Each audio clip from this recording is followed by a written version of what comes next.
So I don't think it's any great secret that I like documentaries. I really enjoy watching them.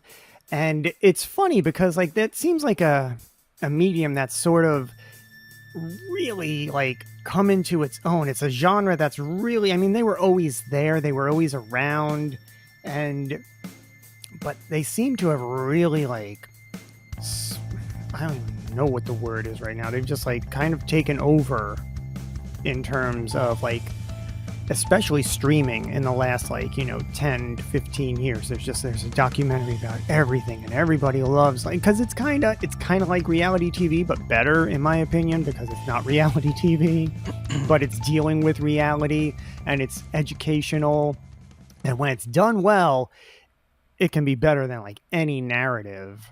Anything that somebody can cook up, a documentary can be better than. And I'm a little biased because I've made some documentaries. My latest film, is a documentary about a speed metal band, Coulda Beens and Wannabes. And the one I'm going to talk about today is also a music documentary that I saw recently. It's Devo, which is currently streaming on Netflix, and it's really good. I was like blown away, surprised by how freaking good this documentary is. Like usually I'm like a little bit skeptical and I don't really, like I don't like things as much as most people do. I think that's the fairest way to say it. But this Devo documentary, it really delivered. And I'm a fan of Devo, but I'm not a super duper fan. Like I've seen other music documentaries that were made recently about bands that I like, and I felt a little like, that was kind of superficial, or oh, that was, like they just really scratched the surface, or oh, yeah, it was cool to a point, and then they just kind of like glossed over 20 years. You know what I mean? Like I felt unfulfilled. But with the Devo documentary, it totally delivered across the board. The editing was great. The use of the footage and the way it all kind of came together. It really kind of reminded me a little bit of some of the stuff that I did in my documentary, where it's like you're utilizing the archive to tell the story. And the director is Chris Smith, who is probably most well known for the documentary American Movie from 1999 about the filmmaker in Wisconsin who was making a short film called Coven. And so Chris Smith has been around for a while. He's been doing this for the better quarter of a century. So he's really, really good and honed. He worked on Mr. McMahon that was also on Netflix. He did a few episodes of that. And he just has a rap sheet a mile long when it comes to documentaries. So once I saw that, I was like, oh, wow, yeah, he knows what he's doing. Let's go. And it just totally delivered. There were things in there I knew, but then they were elaborated on. I was fully engaged the entire time, and I was really entertained by their story because, again, it's the band members telling the story, which is the way it should be. And they even had some great archival footage of people who were not available to just chime in, and they utilized it and just put it together so well. So I highly, highly recommend it. I don't give my highest rating is like 4.5. I will never go 5 because there's always a margin of error, but 4.5 on Devo, 100%. All right. By contrast, I saw a movie last night, The Phoenician Scheme, which is Wes Anderson's latest movie. How was that? Yeah. It was better than his previous couple of films, being Asteroid City and The French Dispatch. I like the French Dispatch. Yeah.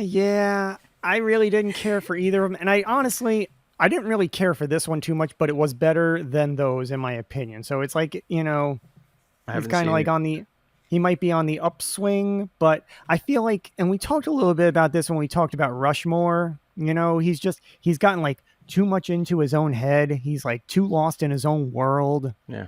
And I feel like I was thinking about it as I was watching the movie last night, like, there's a very subtle transitional thing that happened in his career about 15 years ago, starting with Fantastic Mr. Fox and going up to Grand Budapest Hotel. And that window of time, that 5 years, he kind of transitioned into this like very deliberate storybook filmmaker, where it's like he's become Max Fisher.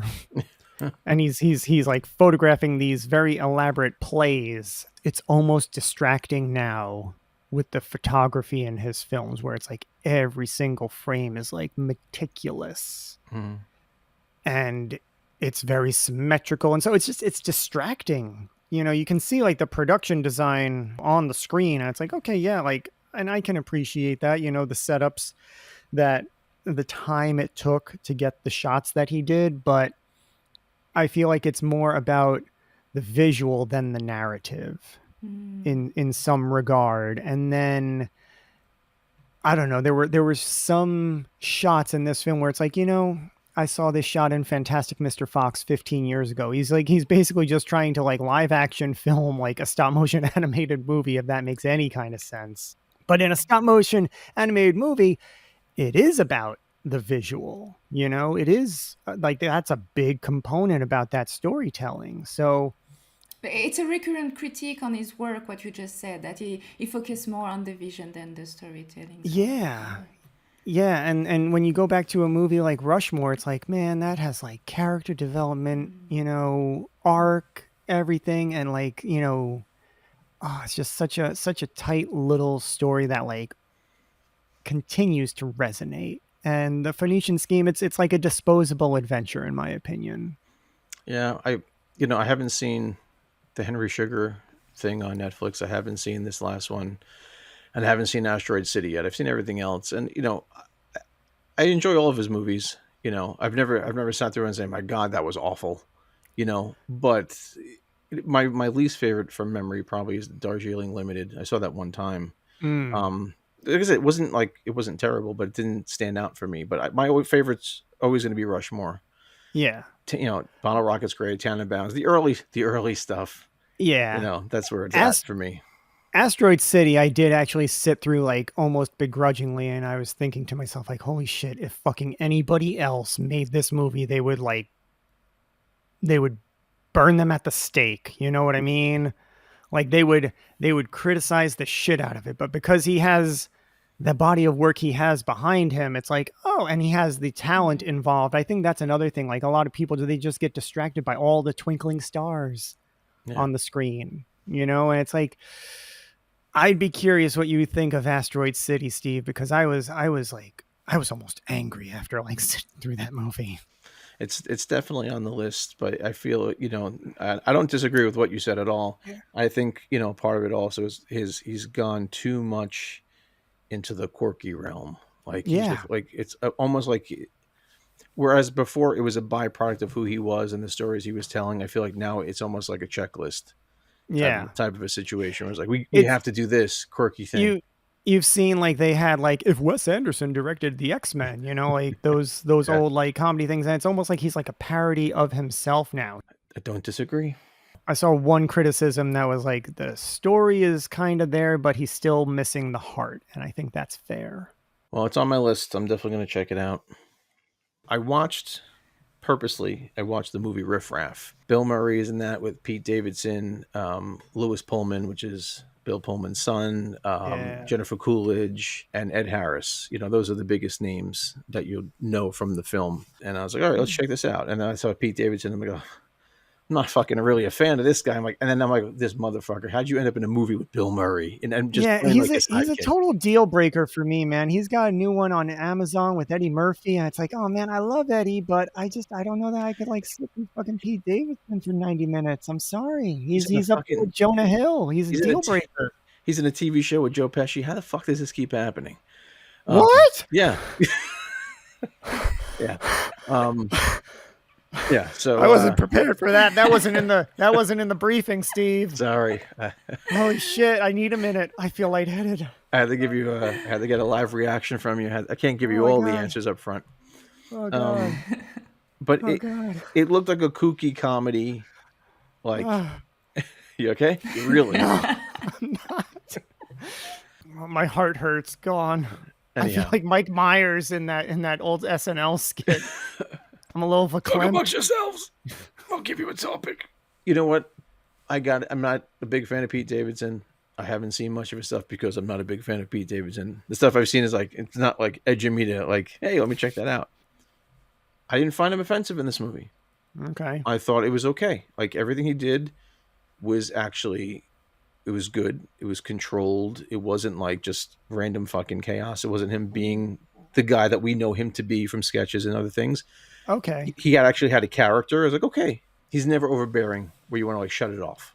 And and you can't steal the scene from Bill Murray. Let's fucking face the facts. But I didn't know much about the movie going in, and I watched this thing, and I was really pleasantly surprised.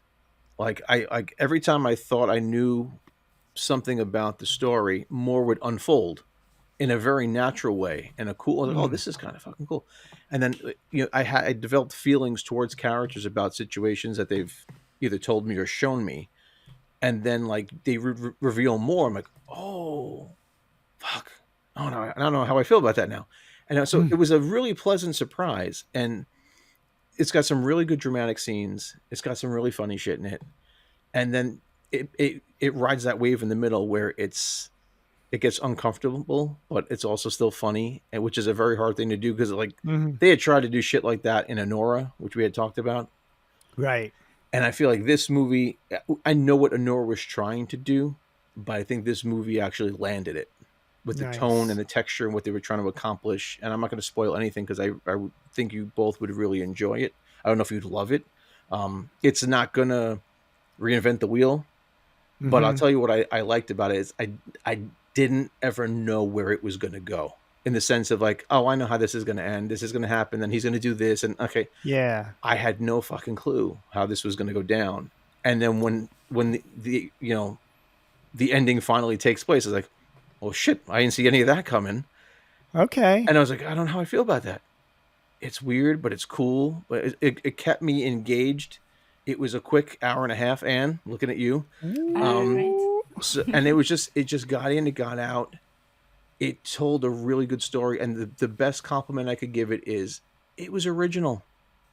I feel like I'd seen crime, comedy, drama things before, like Suicide Kings and whatever. Yeah. Which I love that fucking movie. As you were talking about it, I was thinking like, it was kind of sounding like Suicide Kings-ish, Yeah, it's got like that just like the vibe and the impact, Yeah, exactly. And I think it's got that vibe, it's got that impact, but it's not like they copied it. It's its own thing.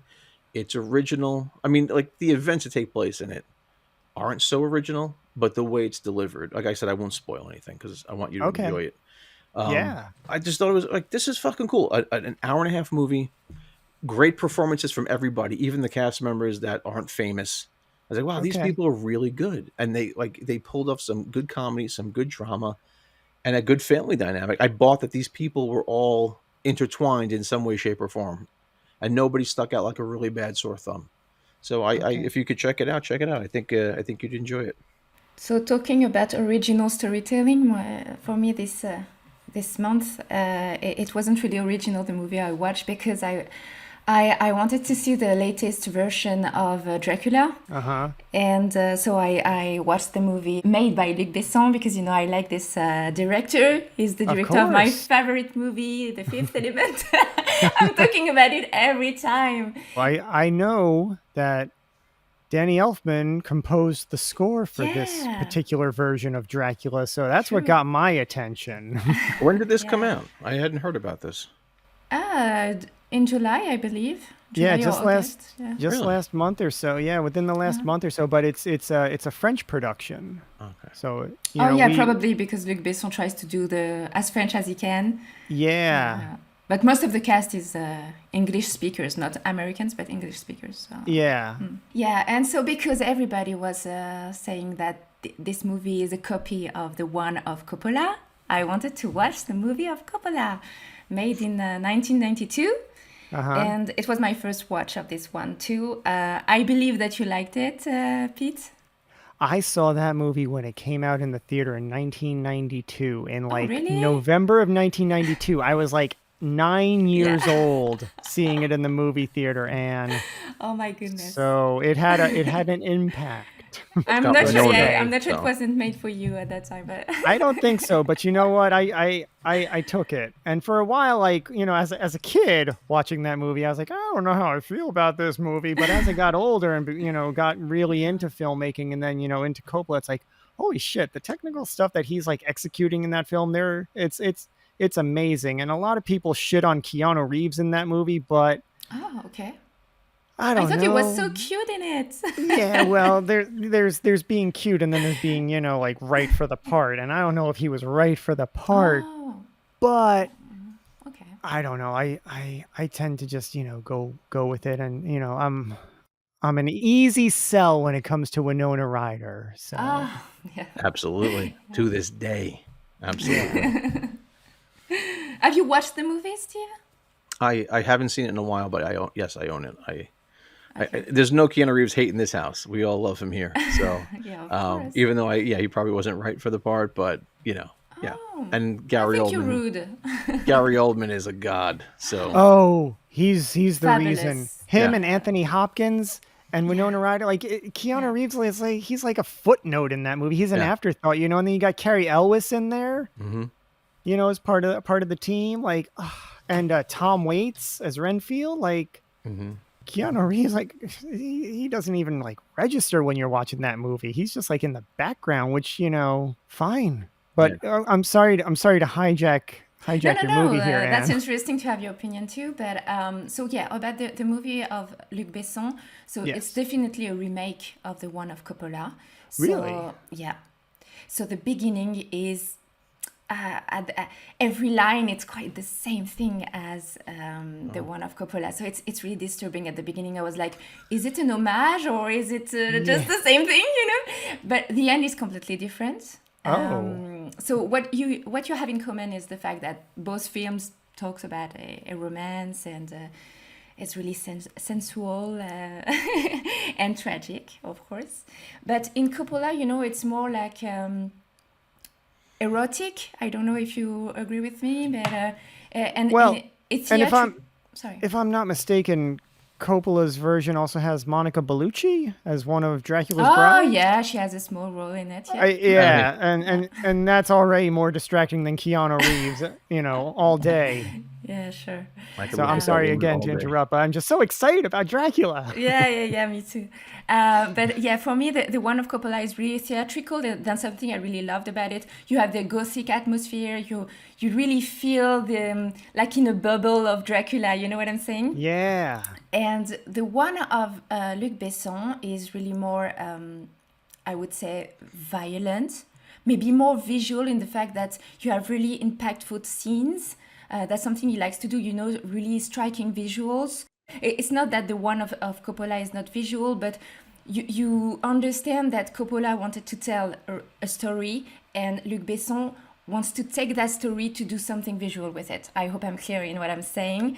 And you have grotesque elements in the one of Luc Besson. I was a bit disappointed about that. He used CGI for stupid stuff. And that's something I really loved about the one of Coppola. It's real cinema, you know what I'm saying? It's all in camera in Coppola's. Yeah. So It's amazing. It's technically amazing. Yeah, I agree.